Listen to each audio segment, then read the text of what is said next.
Hello అందరికీ పిల్లలకైతే summer holidays ఇచ్చేశారు. సమ్మర్ వెకేషన్లో మా పిల్లలకి ఇచ్చిన ప్రాజెక్ట్ వర్క్ అనమాట. ఇది మేమే కంప్లీట్ చేస్తున్నాం. సగం మేము కంప్లీట్ చేసాం, సగం ఏమో మా పాప కంప్లీట్ చేసింది. సమ్మర్ థీమ్ కాబట్టి మేము వచ్చేసి ఇక్కడ శాండిల్స్ అలాగే సన్ చేసాము. ఈ వీడియో మీకేమైనా యూజ్ అవుతుందేమోనని అప్లోడ్ చేస్తున్నాను.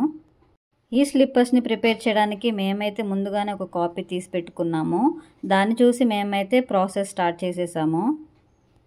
ఇక అవుట్పుట్ ఎలా వచ్చిందో మీరే చూసేయండి. మరి స్కూల్లో పిల్లలకి ప్రాజెక్ట్ వర్క్ ఇస్తే దాన్ని ఎలా కంప్లీట్ చేయాలని సగం స్ట్రెస్ పేరెంట్స్కి ఉంటుంది. నా చిన్నప్పుడైతే మాకైతే ఎలాంటి ప్రాజెక్ట్స్ వర్క్స్ ఇవ్వలేదు. ఇక్కడ వచ్చేసి మా పాప స్లిప్పర్స్కి కలరింగ్ చేస్తుంది. మేమైతే ఈ క్యూట్ స్లిప్పర్స్ని ఎలా చేసామో 1 by 1 ఈ వీడియో ఎండ్ వరకు చూసేయండి.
ఇక మేము చేసిన ప్రాజెక్ట్ వర్క్ ఫైనల్ అవుట్పుట్ అయితే ఇలా ఉంది.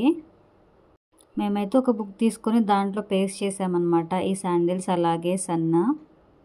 ఈ వీడియో కనుక మీకు నచ్చితే లైక్ చేయండి. ఇలాంటి మరిన్ని ఇంట్రెస్టింగ్ వీడియోస్ కోసం నా ఛానల్ని అయితే సబ్స్క్రైబ్ చేసుకోండి. Thank you for watching. Bye.